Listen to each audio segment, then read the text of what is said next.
역사 역설. 오늘은 흥선대원군에 대한 이야기입니다. 19세기 중반, 조선은 안과 밖에서 동시에 압박을 받고 있었습니다. 나라 밖에서는 서구 열강들이 군함을 앞세워 통상을 요구하며 조선의 바닷가를 거침없이 드나들고 있었습니다. 이 배들은 조선 사람들에게 매우 낯선 존재였습니다. 돛을 단 배도 아니었고 노를 젓는 배도 아니었습니다. 연기를 뿜으며 바다를 가르듯 나아오는 쇳덩이 같은 배, 그리고 그 배 위에 실린 총과 대포는 조선이 한 번도 상대해 본 적 없는 무기였습니다. 한편 나라 안에서는 오랜 세도 정치로 인해 국가의 체제가 이미 안에서부터 골물대로 골마 있었습니다. 백성들은 더 이상 국가가 자신들을 지켜준다고 믿지 않았고, 관리들은 나라보다 자기 지방과 자기 이익을 먼저 생각했으며 왕권은 형식만 남은 채 실제 힘을 거의 잃고 있었습니다. 이처럼 나라 안과 밖이 동시에 흔들리던 시기, 조선 왕조는 마지막으로 한 사람에게 국가의 방향을 맡기게 됩니다. 그 사람이 바로 흥선대원군이었습니다. 구독과 좋아요는 영상 제작에 큰 힘이 됩니다. 많은 분들께서는 흥선대원군을 떠올릴 때 먼저 이런 이미지를 떠올리실지도 모릅니다. 나라 밖의 변화를 제대로 읽지 못하고 개방의 흐름을 외면한 채 세국 정책만을 고집했던 인물, 문을 닫고 버티다 결국 나라를 더 어렵게 만든 사람. 그러나 역사를 조금 더 들여다보면 이 인물은 그렇게 단순하지 않습니다. 역사학자들이 흥선대원군을 조선 왕조의 마지막 개혁가라고 부르는 이유도 바로 여기에 있습니다. 세국을 주장한 인물과 개혁을 시도한 인물이 같은 사람이라는 사실은 언뜻 보면 모순처럼 느껴집니다. 그래서 자연스럽게 이런 질문이 생깁니다. 왜 흥선대원군은 개혁가로 불리는 것일까요? 오늘은 130여 년 전으로 돌아가 흥선대원군이 어떻게 정치의 전면에 등장했고 무엇을 바꾸려 했으며 어디에서 한계를 맞이했는지를 따라가 보겠습니다. 흥선대원군이 정치 전면에 등장하기 전 조선의 왕실은 이미 심각한 위기를 맞고 있었습니다.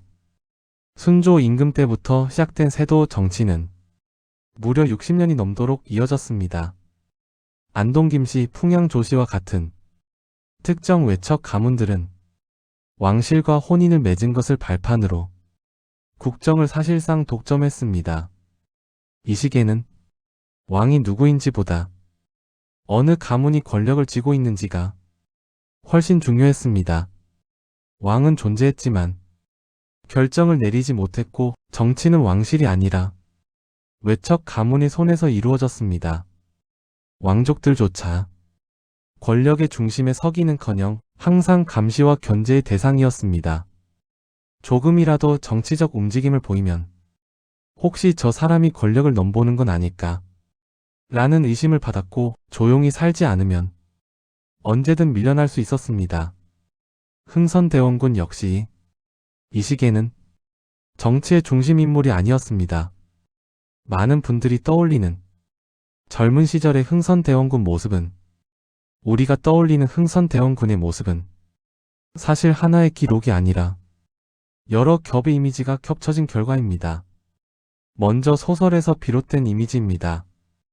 김동인의 역사소설 운현궁의 봄 속에서 흥선대원군은 삼각지 일대를 떠돌며 초라한 생활을 이어가는 인물로 묘사됩니다. 권력에서 밀려난 왕족, 정치와는 아무 상관도 없는 사람, 그저 술과 풍류로 시간을 보내며 세월을 흘려보내는 인물. 마치 역사의 중심과는 무관한 주변부 인물처럼 그려집니다. 그런데 많은 분들께서는 이 소설보다도 드라마 속 흥선대원군의 모습을 더 또렷하게 기억하실지도 모릅니다. 바로 드라마 명성황후입니다. 이 드라마 속에서 흥선대원군은 훨씬 강렬한 인물로 등장합니다. 고집스럽고 완고하며 언제나 큰 소리로 조정을 호령하고 아들과 며느리와 끊임없이 충돌하는 존재.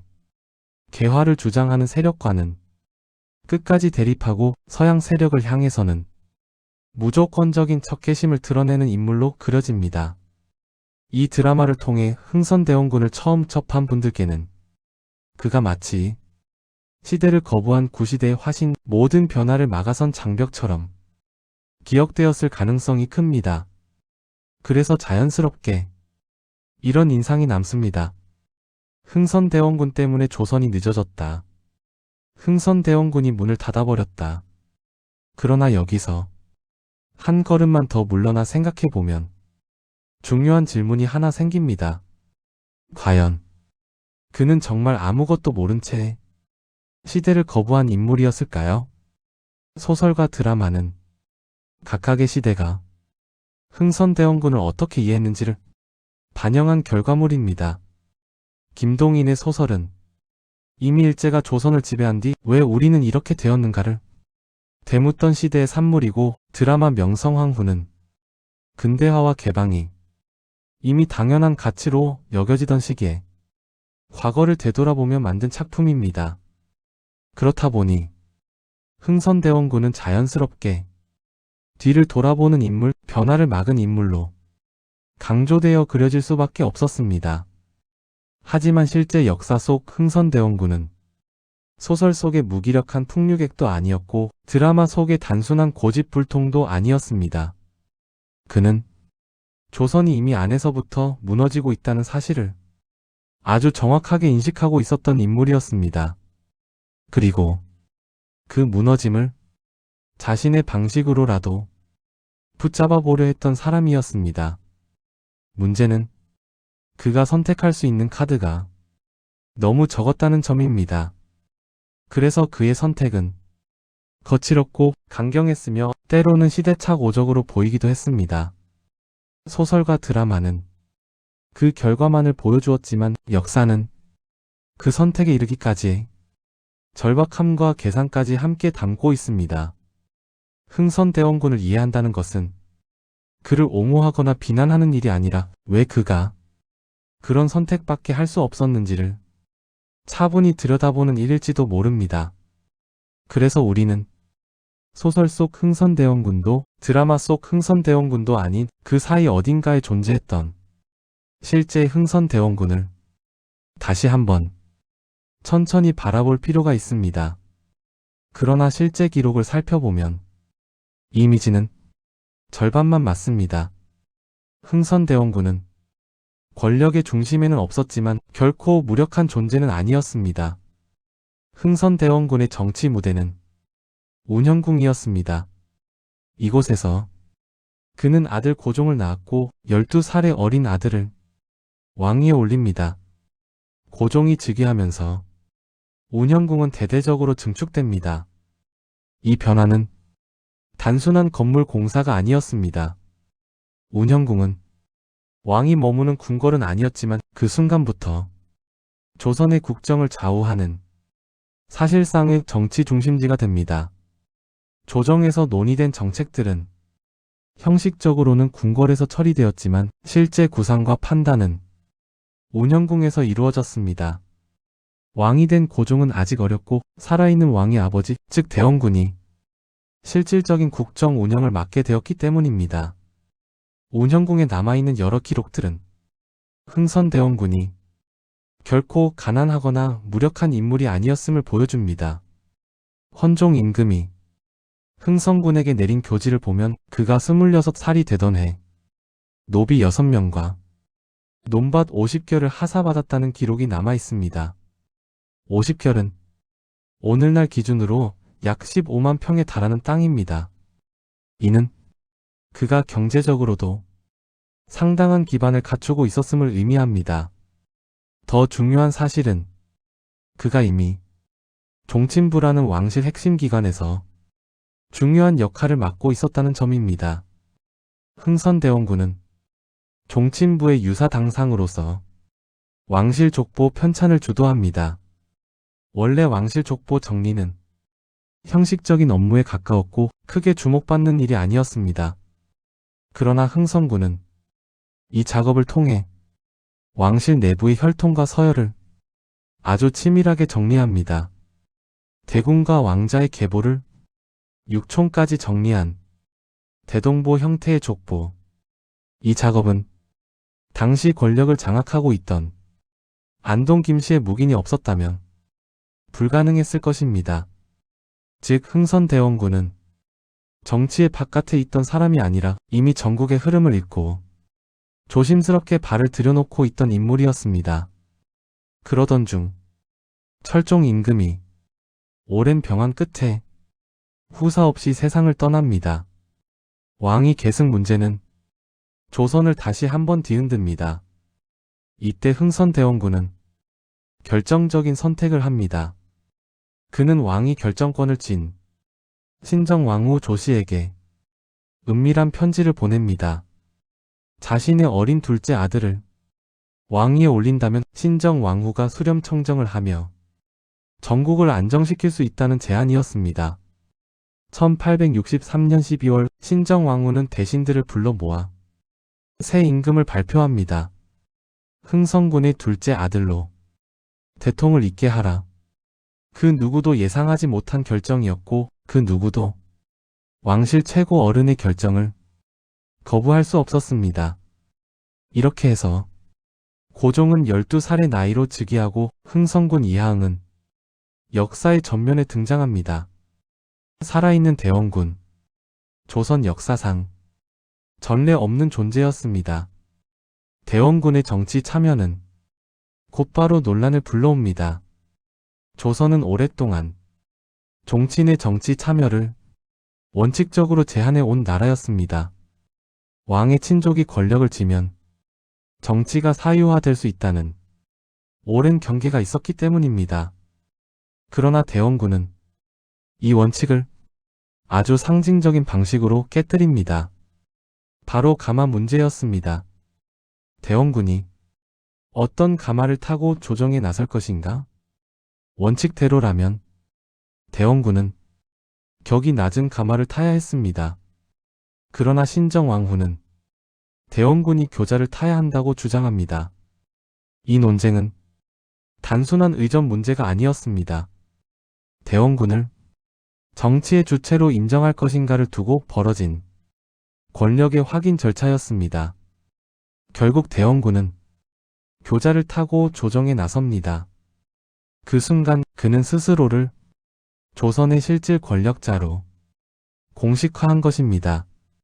조정 대신들과의 첫 공식 자리에서 흥선대원군은 이렇게 말합니다. 나는 태산을 깎아 평지로 만들고자 합니다. 은유적인 표현이었지만 그 뜻은 분명했습니다. 세도 정치로 비대해진 권력, 특정 가문이 쌓아 올린 태산 같은 기득권을 모두 허물겠다는 선언이었습니다. 이 말에 조정 대신들은 즉각 긴장합니다. 그리고 그 불안은 곧 현실이 됩니다. 태산을 깎아 평지를 만들겠다. 흥선대원군의 이 한마디는 조선 조정의 단순한 경고가 아니라 선전포고에 가까운 말이었습니다. 조선 후기의 정치 질서는 이미 단단히 굳어 있었습니다. 겉으로는 법과 제도가 남아 있었지만 실제로는 특정 가문과 특정 인맥이 모든 것을 좌우하고 있었습니다. 그 질서를 건드리는 순간 반발이 올 수밖에 없다는 사실을 흥선대원군도 잘 알고 있었습니다. 그럼에도 그는 망설이지 않았습니다. 왜냐하면 망설일 시간조차 남아있지 않다고 판단했기 때문입니다. 흥선대원군이 가장 먼저 겨눈 곳은 조선 권력의 심장부라 할 수 있는 비변사였습니다. 비변사는 원래 국가의 전쟁이나 외침 같은 비상사태가 발생했을 때만 임시로 운영되던 기구였습니다. 그러나 임진왜란 이후 비변사는 상설기관이 되었고 시간이 흐를수록 그 권한은 끝없이 비대해졌습니다. 국방뿐 아니라 행정, 인사, 재정까지 조선 후기에는 국가의 거의 모든 중요한 결정이 비변사를 거쳐야 했습니다. 문제는 이 비변사가 왕의 통제 아래 있지 않았다는 점이었습니다. 19세기에 들어서면서 비변사는 안동 김씨를 중심으로 한 세도 가문이 장악했고 누가 왕이냐보다 누가 비변사를 쥐고 있느냐가 더 중요한 시대가 되어버렸습니다. 흥선대원군이 눈에 비변사는 국가를 움직이는 장치가 아니라 나라를 사유화하는 도구로 보였을 것입니다. 1864년 1월 철종의 국상이 끝난 뒤 고종이 처음 참석한 공식회의 자리, 이 자리에서 신정 왕후의 입을 통해 중대한 발언이 나옵니다. 이제부터 국정은 비변사 혼자 맡지 말고 의정부와 나누어 처리하시오. 이 말은 겉으로 보면 권력을 나누자는 제안처럼 보였습니다. 그러나 그 속뜻은 분명했습니다. 비변사의 독점 구조를 깨겠다는 선언이었습니다. 흥선대원군은 비변사를 단번에 없애지 않았습니다. 그렇게 하면 즉각적인 저항과 혼란이 폭발할 것을 알고 있었기 때문입니다. 대신 그는 권한을 나누고 기능을 축소하고 의정부를 되살리며 비변사를 서서히 고립시키는 방식을 택합니다. 그리고 마침내 비변사를 폐지하고 그 도장을 녹여 영원히 없애도록 명령합니다. 350년 가까이 조선 권력의 중심에 있던 기관이 이렇게 역사 속으로 사라집니다. 이 순간 조선은 오랜만에 왕의 명령이 실제로 작동하는 국가가 됩니다. 비변사가 사라지자 국정 운영의 구조가 달라집니다.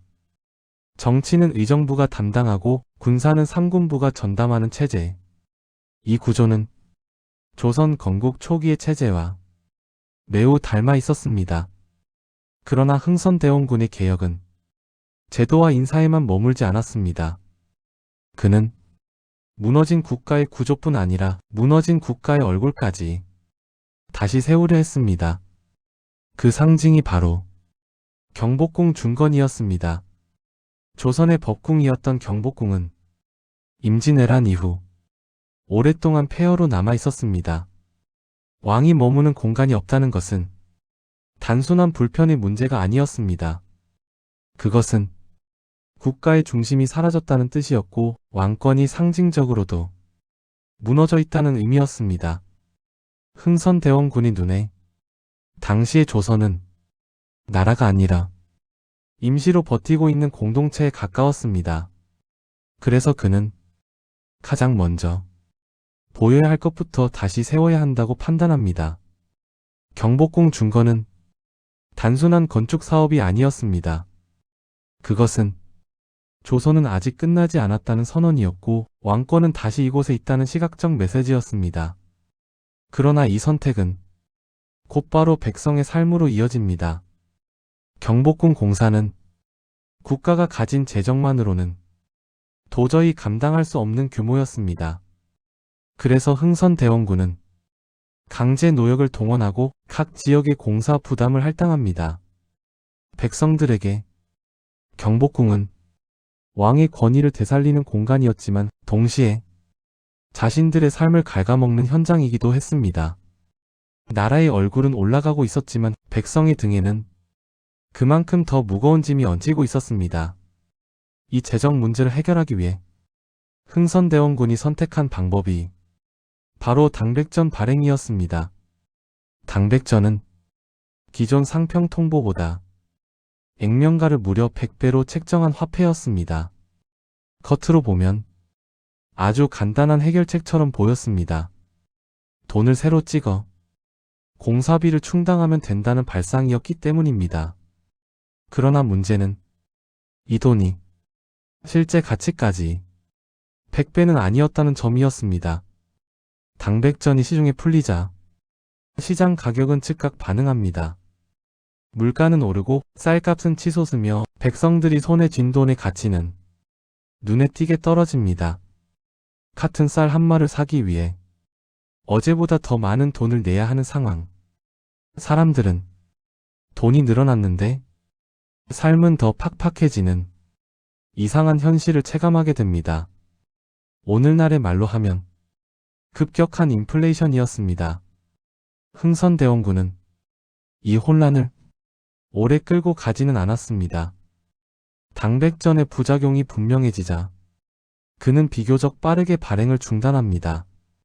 그러나 이미 시장은 흔들렸고 백성들의 기억 속에는 대원군의 돈이라는 부정적인 인상이 남게 됩니다.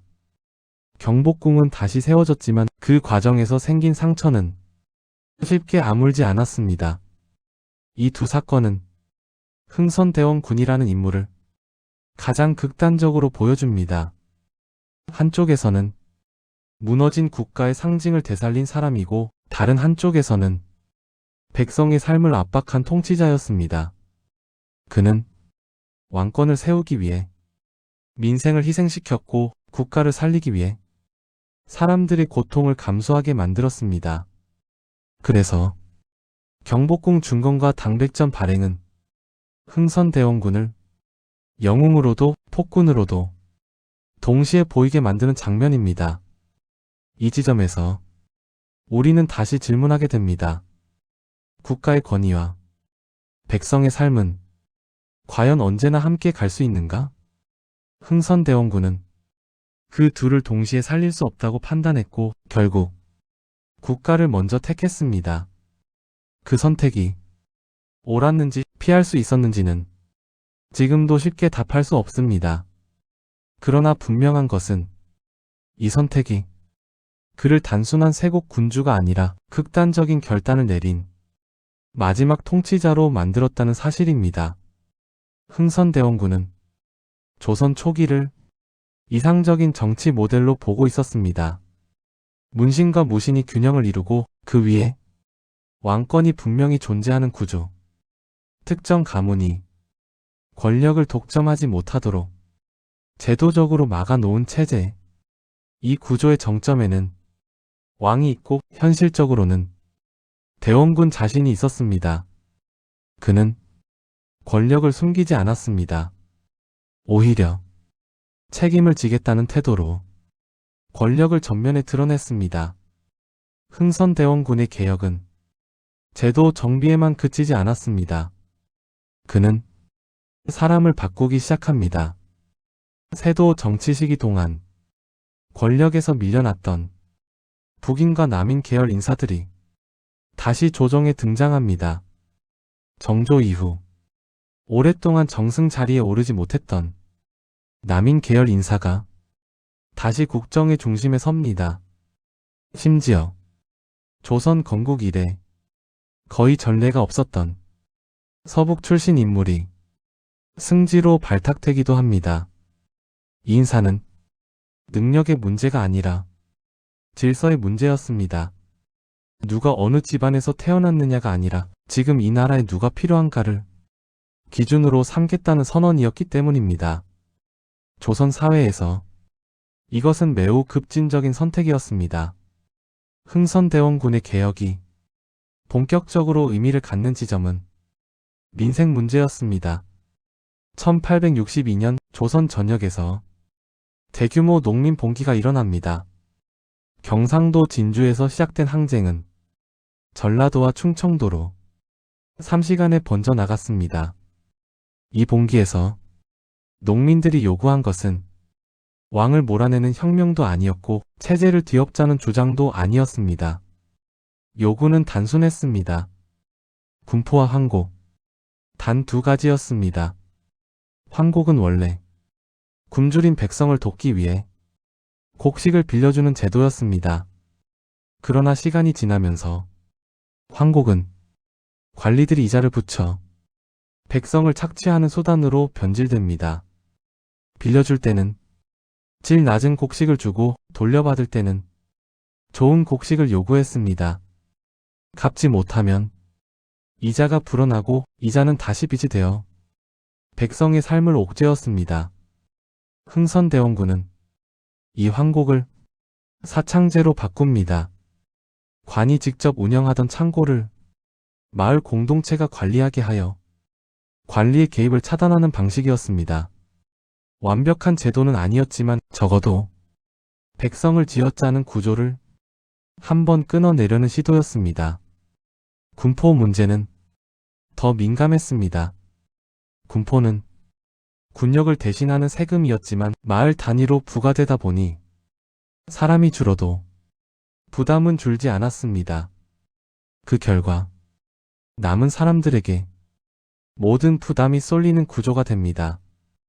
흥선대원군은 이 문제를 해결하기 위해 호포제를 시행합니다. 집집마다 군포를 내게 하는 제도. 이는 곧 양반에게도 군포를 부과하겠다는 뜻이었습니다. 양반 사회의 반발은 극심했습니다. 그동안 면제받던 의무를 이제는 함께 지라는 요구였기 때문입니다. 흥선대원군은 완화된 방식으로 제도를 밀어붙였고 그 결과 군포 납부 대상은 크게 늘어나 백성들의 부담은 눈에 띄게 줄어듭니다. 흥선대원군의 개혁 가운데 가장 거센 반발을 불러온 것은 서원 철폐였습니다. 서원은 본래 학문기관이었지만 조선 후기에는 지방 양반 권력의 중심지로 변질되어 있었습니다. 세금은 면제받고 노비와 토지를 축적하며 지역 사회를 사실상 지배하는 공간. 흥선대원군은 이 서원을 만국의 근원으로 규정합니다. 그리고 전국의 서원을 대대적으로 정리합니다. 600여 개에 달하던 서원 가운데 극히 일부만 남기고 모두 철폐합니다. 유생들의 반발은 상상을 초월했습니다. 그러나 그는 물러서지 않습니다. 공자가 다시 살아난다 해도 백성에게 해가 된다면 나는 따르지 않겠다. 이 말은 그의 정치 철학을 가장 선명하게 보여줍니다. 흥선대원군을 단순한 세국주의자로만 보는 시각은 사실과 거리가 있습니다. 그는 서구 열강의 움직임을 분명히 알고 있었습니다. 아편전쟁, 일본의 강제 개항, 러시아의 남하. 그는 조선이 이 흐름에 휘말릴 경우 어떤 결과를 맞게 될지를 누구보다 현실적으로 보고 있었습니다. 그에게 개항은 기회가 아니라 붕괴로 보였습니다. 병인양요와 신미양요 이후 그 인식은 더욱 굳어집니다. 싸우면 막아낼 수 있다. 이 판단은 동시에 선택의 폭을 스스로 좁히는 결과를 낳습니다. 1873년 고종의 친정이 시작되면서 흥선대원군은 정치의 전면에서 물러나게 됩니다. 그러나 이 장면을 그저 권력을 내려놓았다라고 말하는 것은 당시 조선이 놓여있던 현실을 거의 설명하지 못합니다. 이것은 조용한 퇴진도 아니었고 서로 합의한 권력 이양도 아니었으며 무엇보다 스스로 선택한 은퇴는 아니었습니다. 1873년의 조선은 왕과 왕비 대신들 그리고 한때 나라의 모든 결정을 내려왔던 왕의 아버지가 정면으로 맞부딪힌 거대한 정치적 결전의 한가운데에 서 있었습니다. 흥선대원군이 집권했던 10년은 조선의 권력 구조 자체를 뿌리부터 뒤흔든 시간이었습니다. 오랫동안 나라를 좌지우지하던 세도 가문들은 정치 무대에서 밀려났고 조선을 사실상 지배하던 비변사는 해체되었으며 지방 양반 권력의 상징이던 서원들은 무너졌습니다. 무엇보다도 왕의 말이 다시 행정과 군대에서 현실적인 힘을 갖기 시작했습니다. 조선은 오랜만에 명령이 작동하는 국가의 모습을 되찾고 있었습니다. 하지만 바로 그 지점에서 새로운 균열이 생겨납니다. 왕권을 다시 세운 사람은 흥선대원군이었지만 그 왕권을 직접 행사해야 할 왕은 더 이상 어린아이가 아니었기 때문입니다. 고종은 이미 성인이 되어 있었고 이제는 아버지의 이름이 아닌 자신의 이름으로 정치를 하기를 원했습니다. 그리고 그의 곁에는 명성황후가 있었습니다. 명성황후는 흥선대원군의 개혁을 처음부터 부정한 인물은 아니었습니다. 그녀 역시 조선이 더 이상 예전의 방식으로는 버틸 수 없다는 사실을 분명히 인식하고 있었습니다. 다만 그들이 바라본 방향은 달랐습니다. 흥선대원군이 무너진 내부를 먼저 바로잡아야 나라가 산다고 보았다면 명성황후는 이미 세상이 바뀌고 있는 상황에서 팥값과 연결되지 않으면 조선은 고립될 수밖에 없다고 판단했습니다. 그러나 이 갈등의 본질은 정책 차이만은 아니었습니다. 문제는 누가 이 나라의 최종 결정을 내리는가, 즉 권력이 어디에 놓여 있느냐였습니다. 조선은 분명 왕이 나라였지만 지난 10년 동안 실제로 명령을 내리고 정책을 결정한 사람은 왕이 아니라 왕의 아버지였습니다. 왕이 성인이 된 이후에도 정치의 마지막 결정권이 여전히 아버지에게 머물러 있다는 사실은 어떤 의미에서는 비정상적인 상태였습니다. 이 긴장은 갑자기 폭발하지 않았습니다. 겉으로 보기에 조정은 평온해 보였고 큰 소란도 없었습니다. 그러나 그 안에서는 사람 하나를 임명하는 문제, 문서 한 장을 결제하는 문제, 작은 인사 이동 하나를 둘러싸고 끊임없는 힘겨루기가 이어지고 있었습니다.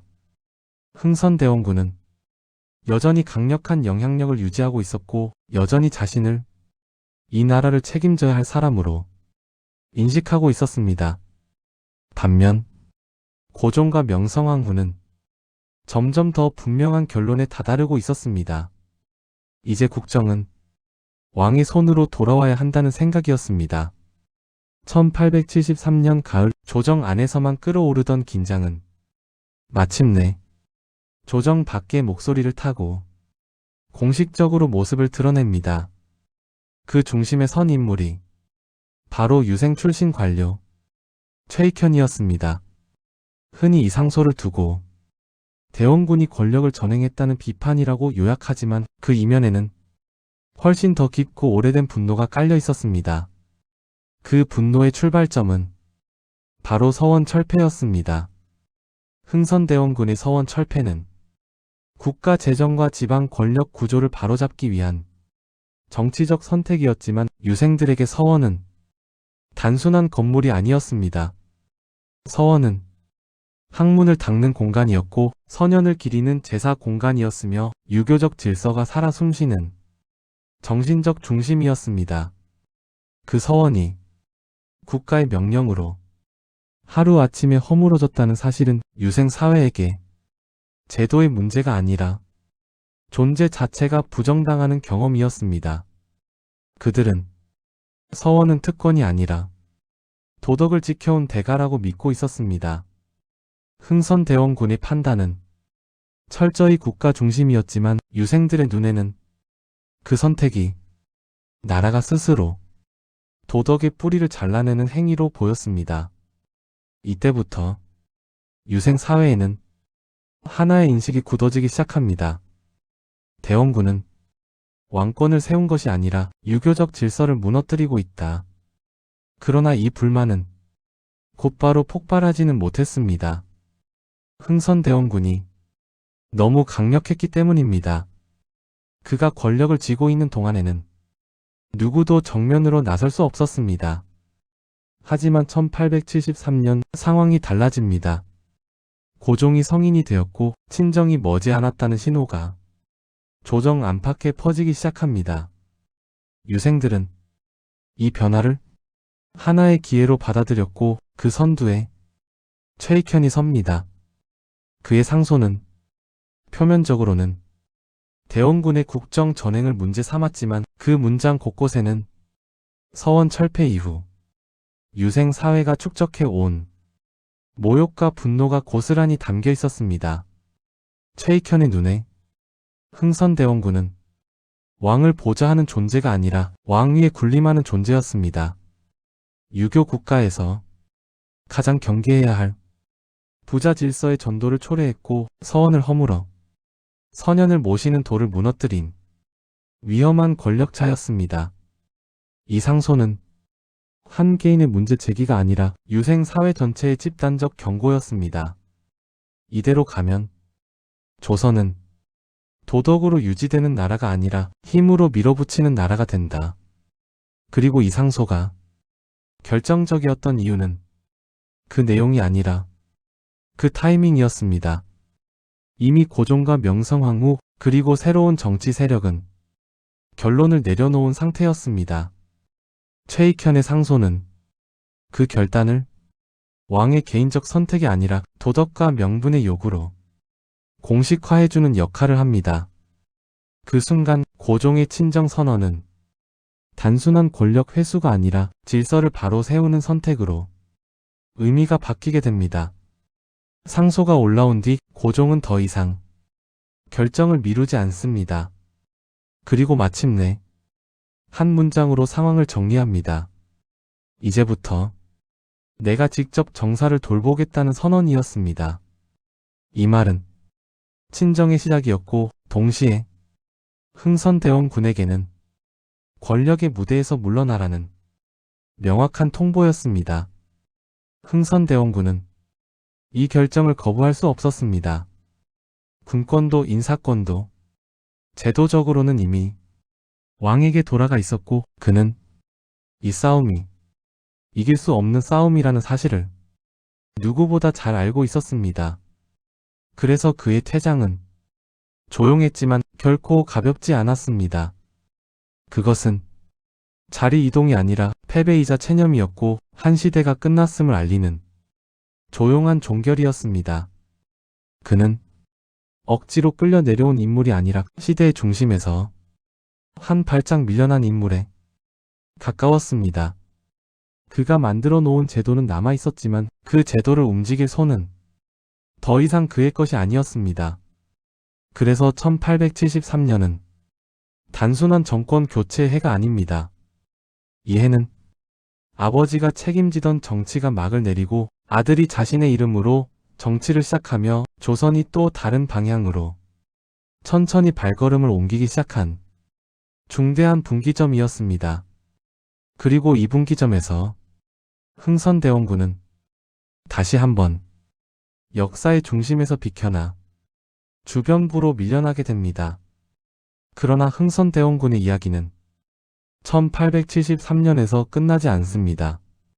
정치의 중심에서 밀려났다고 해서 그가 완전히 사라진 것은 아니었기 때문입니다.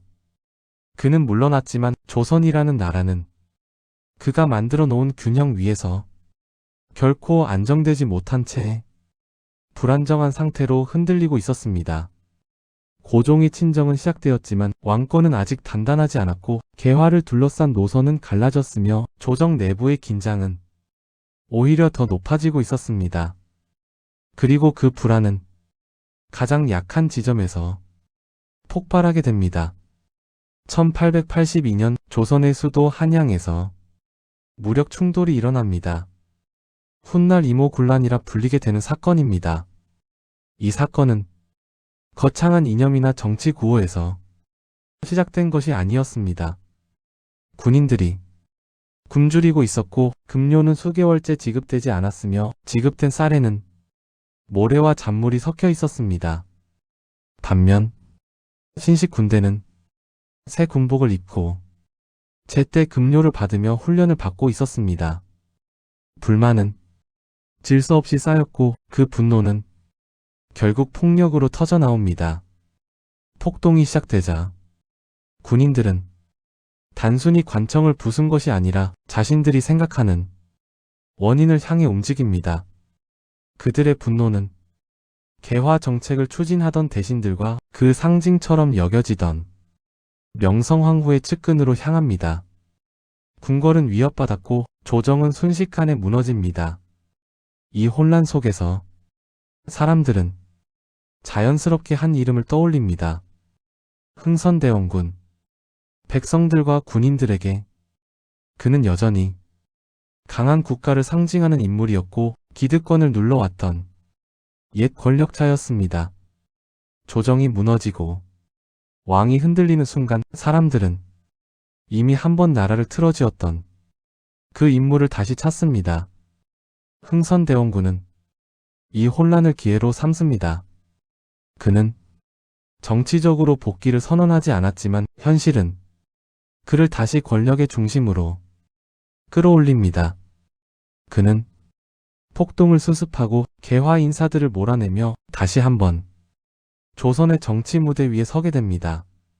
마치 1873년의 퇴장이 잠시 멈춘 호흡이었을 뿐이라는 듯이 말입니다.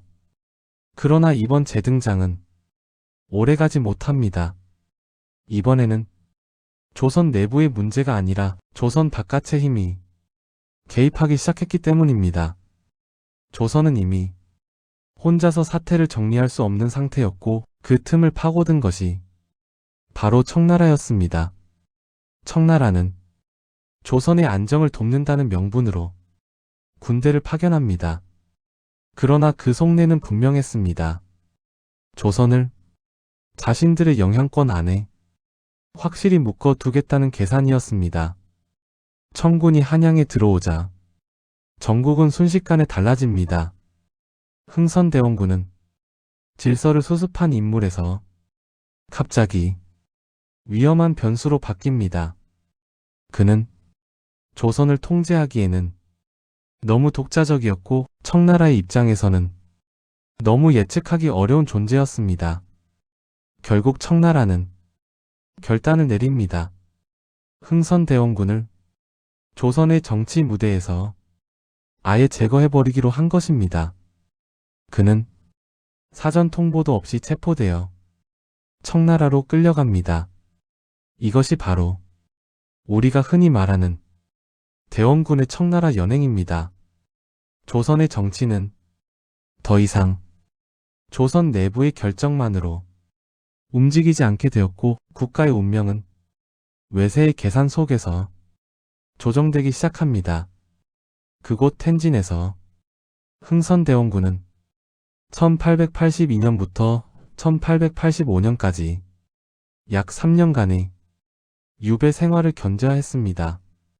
한때 나라의 방향을 직접 잡았던 인물은 이제 타국의 땅에서 아들 고종과 민씨 정권이 외세의 파도에 휩쓸리는 모습을 그저 지켜볼 수밖에 없는 처지가 됩니다. 그가 비운 조선의 자리는 곧바로 불안정한 공백으로 남습니다. 왕의 아버지가 타국에 붙잡혀 있는 이 비정상적인 상황은 조선 왕실의 권위를 눈에 띄게 약화시켰고 그 틈은 곧 외세의 개입으로 채워집니다. 그가 유배 중이던 1884년 젊은 개화파가 일으킨 갑신정변은 이 공백이 얼마나 위험한 상태였는지를 적나라하게 보여준 사건이었습니다. 흥미로운 점은 정변 세력조차 민심을 얻기 위해 대원군의 기국을 정강의 앞자리에 내세웠다는 사실입니다. 그만큼 흥선대원군의 부재는 조선 정치 전체에서 하나의 커다란 공백으로 인식되고 있었습니다. 그러나 그 공백을 채운 것은 조선의 힘이 아니라 청나라와 일본이었습니다. 1873년의 퇴장이 조선 내부 권력 싸움의 결과였다면 1882년의 연행은 조선이 더 이상 완전한 자율국가가 아님을 드러낸 사건이었습니다. 3년 뒤 조선으로 돌아온 그는 더 이상 시대를 이끄는 개혁가가 아니었습니다.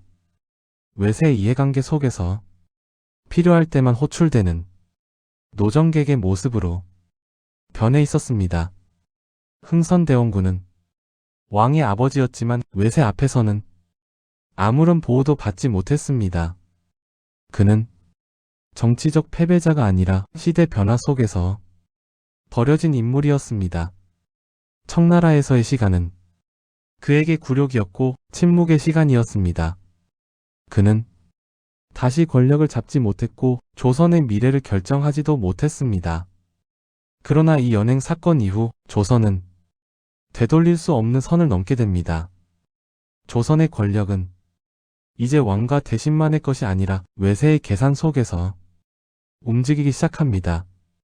그래서 아이러니하게도 흥선대원군의 완전한 퇴장은 그가 조선 땅을 떠났을 때가 아니라 그가 청나라로 끌려가던 그 순간에 이루어집니다. 청일전쟁을 바라본 대원군의 마지막 시선. 1894년 조선의 땅에서 전쟁이 시작됩니다.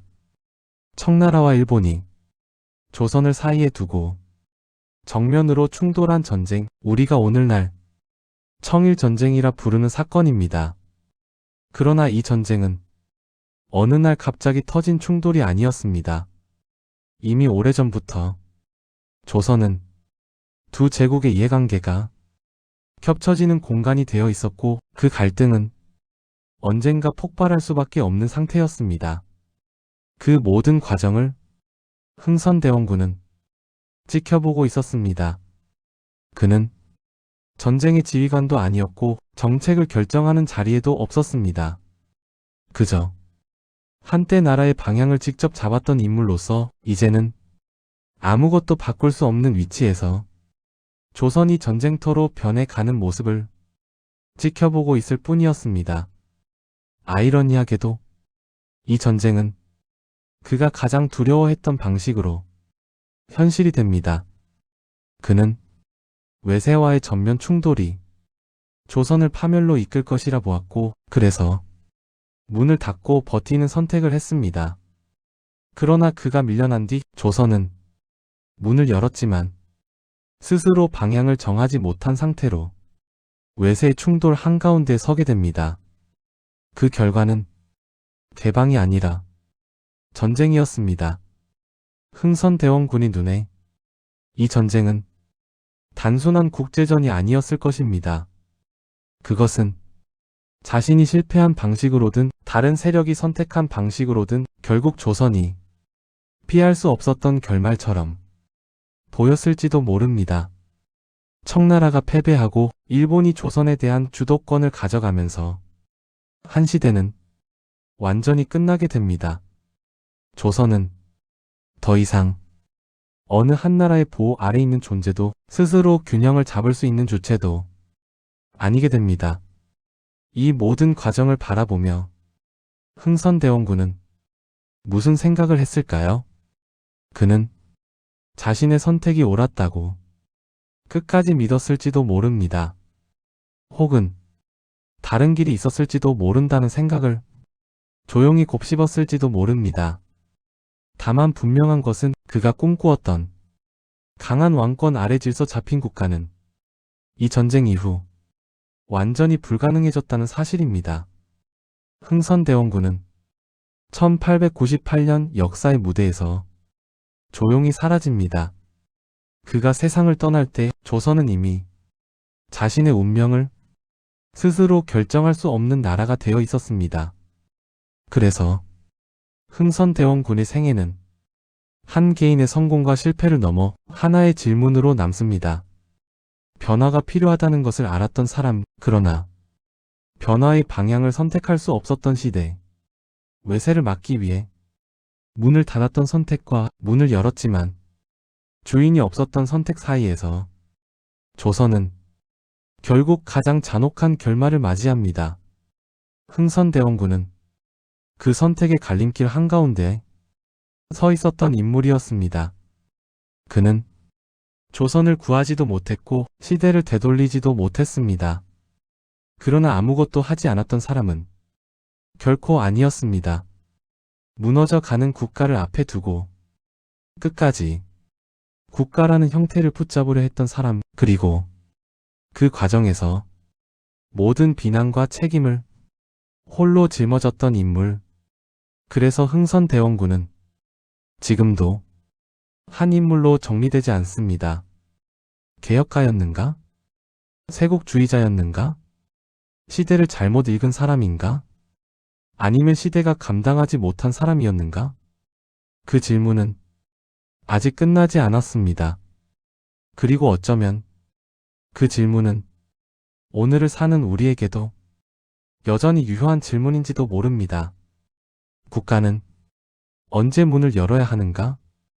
그리고 문을 열 때 그 문을 통제할 힘은 이미 준비되어 있어야 하는가? 흥선대원군은 그 질문을 남긴 채 역사의 뒤편으로 사라졌습니다. 그러나 그 질문만큼은 지금도 조용히 우리 앞에 남아 있습니다. 흥선대원군, 그는 실패한 정치인이었을까? 아니면 실패할 수밖에 없었던 시대의 책임자였을까?